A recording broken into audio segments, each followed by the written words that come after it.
KPBS On Demand is supported by Latino Legacy Foundation, presenting their Storyteller series, Reach for the Stars with Ellen Ochoa, the first Latina astronaut, former NASA director, and San Diego native. Sunday, June 29th. More at latinolegacyfoundation.org.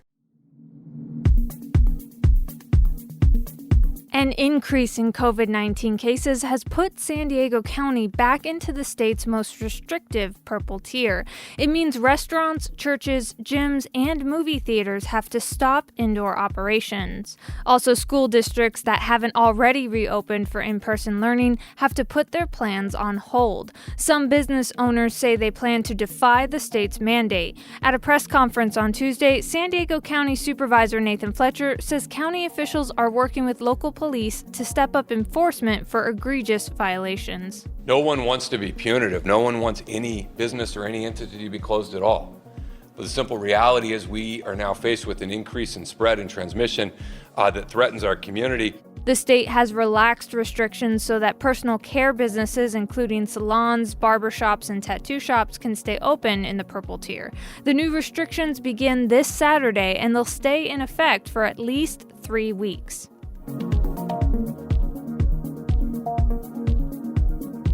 At the same press conference, County Supervisor Fletcher also mentioned that the county has launched a new behavioral health program. It includes help for first responders who might be suffering from trauma endured on the job. Fletcher says the stress of the job has taken too many people who put their lives on the line. We lose more first responders to suicide than we lose in the line of duty. And we have to do better. We have to do better to provide the support for mental health treatment. The program is named after San Diego Fire Captain Ryan Mitchell, who took his own life after enduring traumatic experiences on the job. It's Wednesday, November 11th. It's Veterans Day. This is San Diego News Matters from KPBS News. I'm Annika Colbert. Stay with me for more of the local news you need to start your day.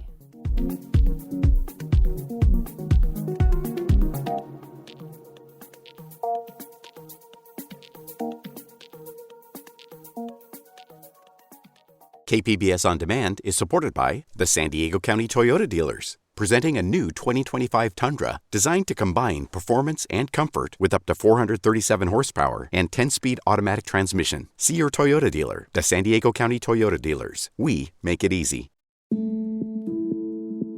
President-elect Joe Biden has promised to drastically alter America's policy along its southern border.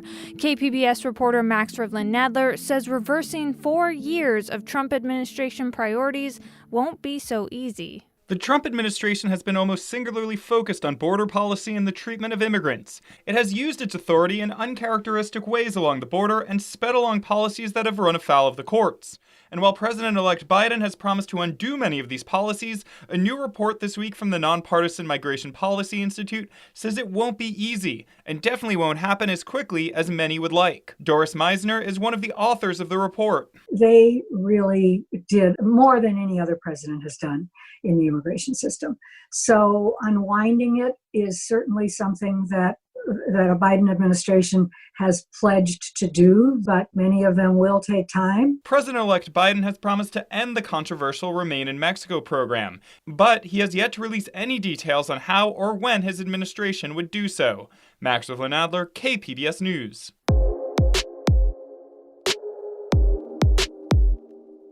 Some low-income residents who are eligible for rent relief during this economic downturn are still waiting to receive money. iNewsSource investigative reporter Cody Dulaney has more. The San Diego Housing Commission was supposed to send rent relief for eligible tenants by September 25th. But as of last week, over $1 million still hadn't been spent, and more than 400 households were still waiting for assistance. The commission blames the delay on the time it took to process applications. But the agency also had to temporarily stop sending payments 4 weeks into the program when it realized it wasn't collecting demographic data on recipients. Some of the federal funds being used requires that. The program will cover 2 months' rent for 3,700 households. That was iNewsSource investigative reporter Cody Dulaney. iNewsSource is an independently funded nonprofit partner of KPBS. San Diegans overwhelmingly passed Measure B, which will establish an independent commission to oversee the San Diego Police Department. But there are still many details to be decided about how that commission will work. KPBS's Claire Tregeser reports. The measure means the city will now have a commission on police practices, which would have members appointed by the city council, along with its own staff and an independent attorney. Most importantly, the commission will have the power to subpoena and conduct investigations into police officer misconduct and shootings by police, something the old Community Review Board didn't have.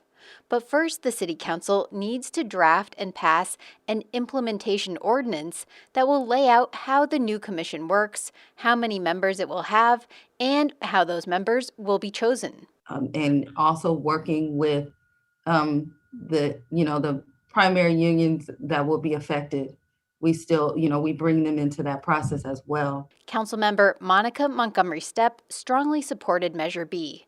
She says the mayor and city council will also have to budget money to hire a full-time executive director, an independent attorney, and staff to support the commission, which will happen in the next fiscal year. You don't have to wait until July. That is not good enough for Andrea St. Julian, the co-chairwoman of San Diegans for Justice. We are looking for the city council to fund the new commission by the time the Secretary of State publishes the new charter amendment so that it will have funding to operate. St. Julian says her organization plans to stay involved as the council sets up the commission to ensure community members' needs are met.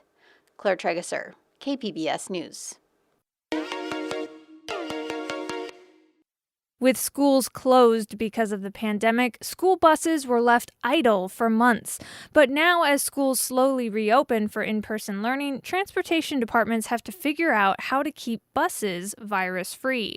KPBS education reporter Joe Hong went to one district to see how they're doing it. At Poway Unified School District's Transportation Center, 152 school buses are parked in long rows. Before the pandemic arrived in March, these buses transported more than 4,000 students a day. But the district's bus routes came to a halt when campuses closed. Now, months later, they're finally revving up their engines again. Since the district reopened its elementary schools in mid-October, buses have been taking about 500 students to and from school. Kim Benson is a bus driver with the district. She said she had some concerns at first about how the kids would react to the new rules. Were they going to be able to keep a face mask on? Are they going to be able to social distance themselves? How they were just going to react to screening them inside the mornings and everything. So I drive special needs, and it can be a little bit more trying for them than other kids. But so far, Benson has felt completely safe during her routes. Students are pre-screened with temperature and symptom checks before boarding, and they're doing a good job of following the rules. She says it also helps that the department is being extra careful with hygiene. So what we do is, after each bus every child disembarks the bus and we come up, we just go up and we have to make sure that every seat is just sprayed down. Okay, and this has to sit on here for 5 minutes. In addition to drivers disinfecting surfaces after each trip, buses get a deep cleaning every 24 hours with a device that looks like it came out of Ghostbusters. Tyler Bouquet is a vehicle maintenance coordinator at Poway Unified. This machine puts out a fog, and so it's going to cover every corner, under the seat, anywhere in the bus is going to be covered in disinfectant, places you normally wouldn't be able to reach by hand or you may miss in the process.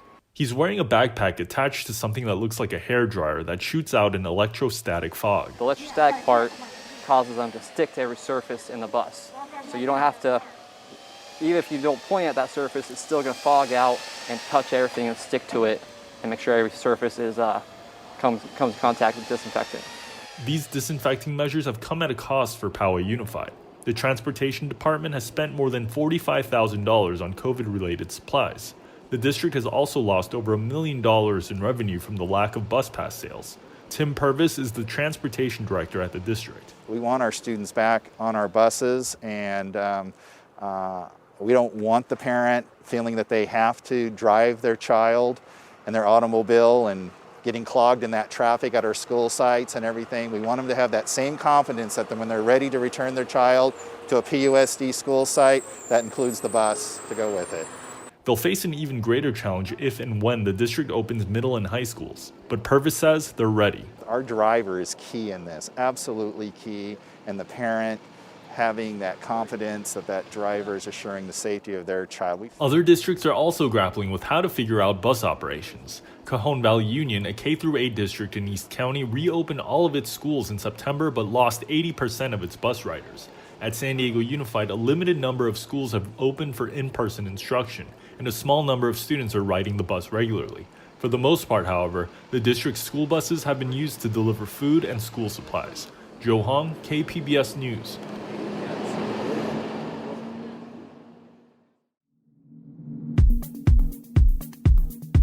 Coming up on the podcast, Esther Sanchez is Oceanside's first ever Latina mayor. She spoke with KPBS about her new role and the needs of her city. And in honor of Veterans Day, we'll hear from a 95-year-old veteran who recounts fighting in the Pacific during World War II while also fighting racism back home. We was always talked of as boy, colored people, you people, never man or a person, you know. Both of those stories are next, just after the break.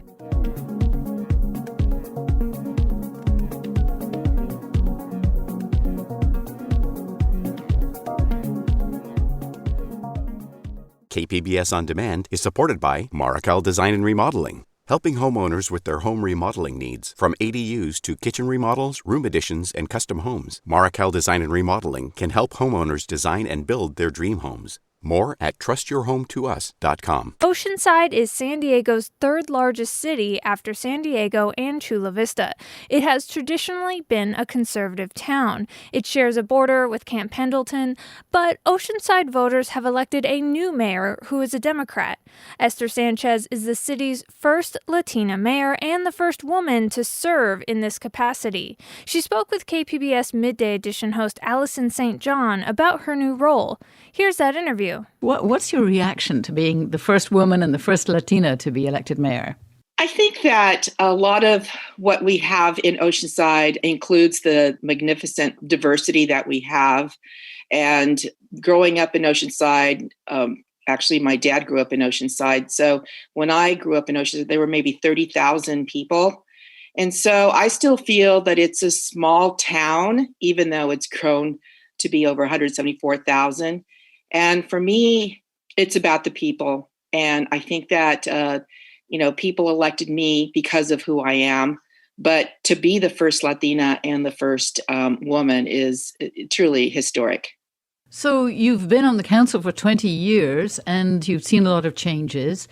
What does your election say about what you think Oceanside wants to see in the future? I believe that Oceansiders would like to see some of the small town kind of characteristics stay, which is what my sense of it is, and the way I try to bring us back, the character, to maintain that character.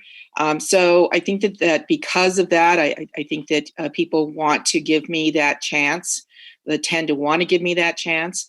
So in terms of, we would like to keep kind of the mom and pop type character for the downtown, and also kind of try to address the traffic in our more eastern parts, especially of the city. And we're having a terrible time in terms of jobs. The jobs to residents ratio has really gone far beyond what we should have let it go.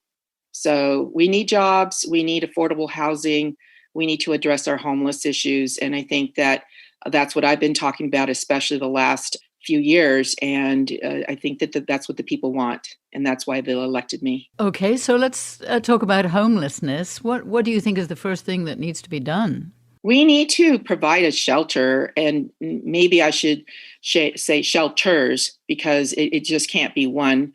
We have traditionally, the council majority has suggested that the churches can take that responsibility over. We were down to just one organization, the Bread of Life, being able to do that. It's a very difficult thing to do because churches are not set up to have showers and do beddings. And, with the funding that's available, it's $5 to $7 per bed. And that's just not something that anyone can do.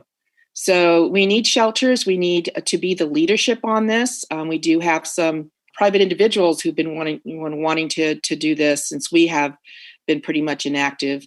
So I'm thinking also day centers to try to get folks indoors and try to see how we can help, lower the numbers down to what is the most difficult to address, and that includes mental health issues.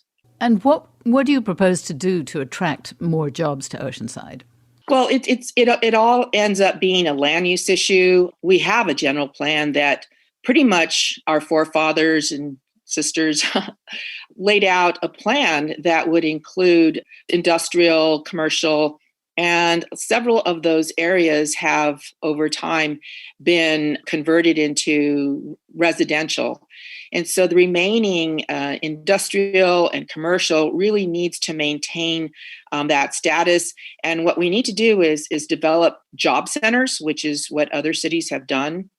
This is something that we need to make as a priority. I think we have excellent staff. We need to give them that direction and work with staff in making that happen.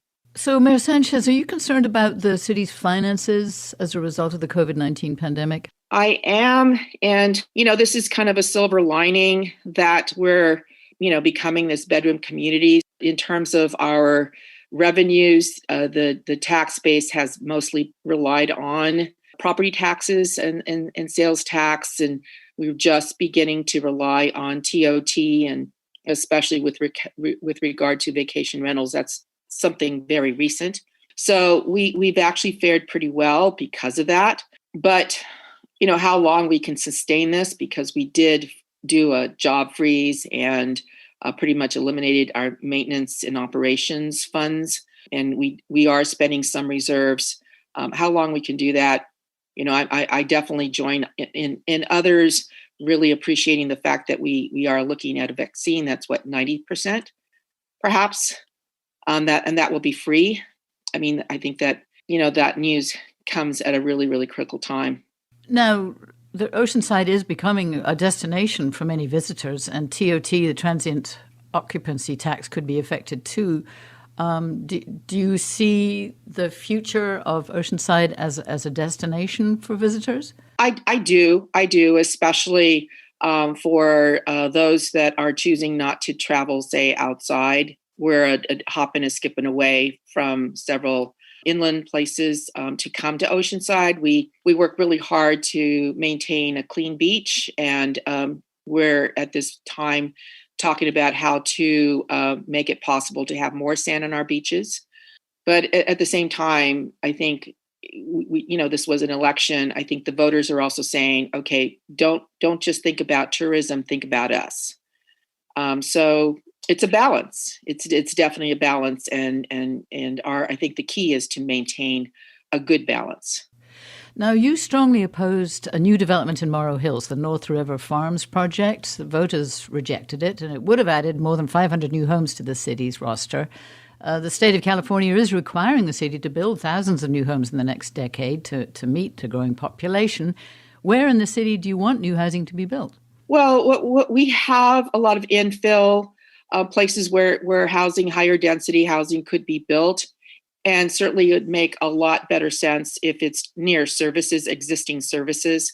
That's what made this project out on our farm, extremely unattractive.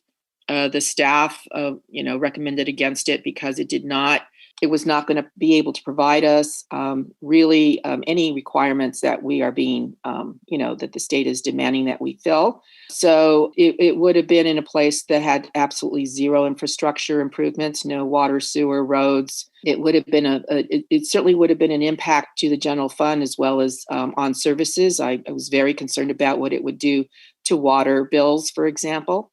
And just the traffic, over 7,000 additional daily trips onto 76 when it's already over, congested. The fact that it was turned down by staff and also by the Planning Commission, really hit home that this was not a project that would, take us to the next level. So now you are a Democrat. The other 4 Oceanside City Council members who've emerged from the election are perhaps more pro-growth and development than yourself. The mayor is just one vote on the 5-person council. How do you plan to build consensus with the council? Well, as you mentioned, I have been around for 20 years on the council, but this is a place that I was born and raised. I've even beyond that, I've spent time in San Diego and elsewhere in the county and developed relationships with other leadership. So what I'm hoping is that, as a leader that has, good relationships in the region, that I will, really move us forward. I think it is a message being sent to us. And, there's another election 2 years from now. So, it doesn't, I don't feel that what happened just this past election is saying, oh, yeah, we want these, kind of radical growth issues to continue. I am not against growth. I am for smart growth and ensuring that we are able to continue to provide a certain level of quality of service, quality of care to our residents, whoever they are. And I think for me, coming from, one of the poorer neighborhoods in Oceanside, I want to see changes that will be proactive and provide even more opportunities to our community. Our youth is very diverse, and the future of the city depends on their success. So I think it's time we, reassessed, and I'm hoping that we can do that as a council and as a community. That was Oceanside Mayor Esther Sanchez speaking with KPBS Midday Edition host Allison St. John. Now, in honor of Veterans Day, we'll hear from a 95-year-old former service member. He fought in World War II in the Pacific Theater and fought racism back home. From Los Angeles, Robert Garova reports for the American Homefront Project. On December 7th, 1941, Japan, like its infamous Axis partners, struck first and declared war afterwards. Luther Hendricks was just a teenager when the attack on Pearl Harbor happened. He says he was determined to fight, to save his country from the enemy. Once President Roosevelt declared war, I went down the next day to join up.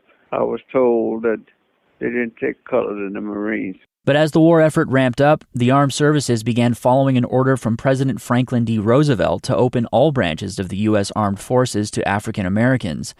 Hundreds of black enlistees were accepted into the Marine Corps, though they were segregated from white troops. We wasn't allowed to go and train with the white Marines, which was just across the street from us at Camp Lejeune. We weren't allowed to go over there unless we had a white officer to go with us. White enlistees were trained at Camp Lejeune in North Carolina. Black men went through grueling training at nearby Montford Point. There, servicemen like Hendricks endured substandard conditions and racism. We was always talked of as boy, colored people, you people, never man or a person, But Hendricks says he and his fellow Marines were not deterred. America is the only country I know of, and I was proud of it.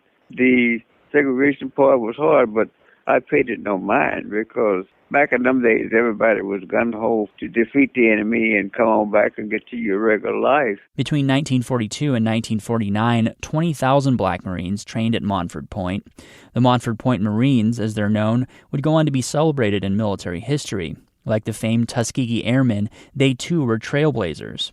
After training, Hendricks saw a long tour in the Pacific. I was in Guam, Saipan, Iwo Jima, Okinawa. But Hendricks says while he was happy to return home after the war, there was still work to be done when he got back. We fought segregation fighting over there, and we fought segregation when we got back home over here. Hendricks says he would have liked to continue his military career when he returned from war, but was met with closed doors yet again.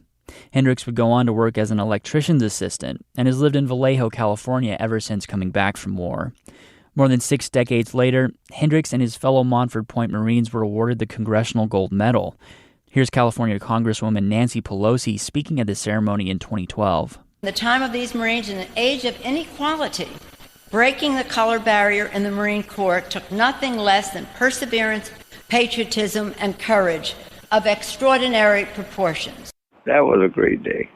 I just can't say enough about that. For his part, Hendricks says he was never expecting to be awarded one of the nation's highest honors, especially since he and his fellow Black Marines were treated unequally by the service.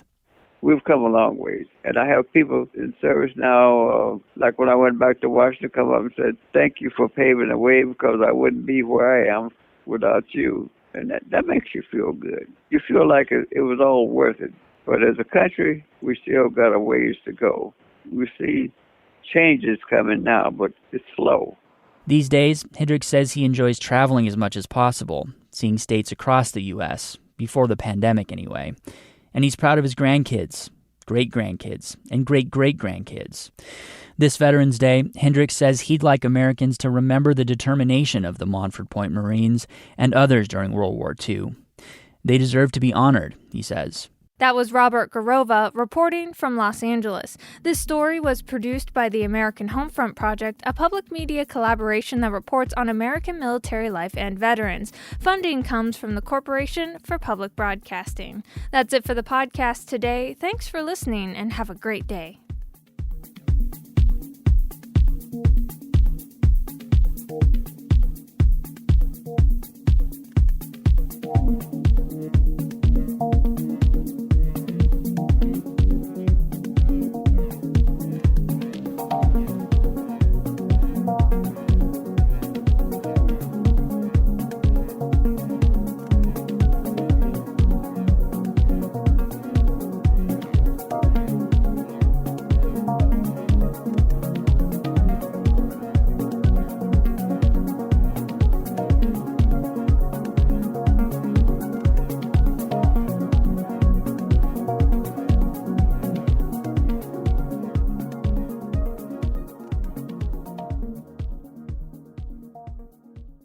KPBS On Demand is supported by Marrokal Design and Remodeling, helping homeowners with their home remodeling needs. From ADUs to kitchen remodels, room additions, and custom homes, Marrokal Design and Remodeling can help homeowners design and build their dream homes. More at trustyourhometous.com.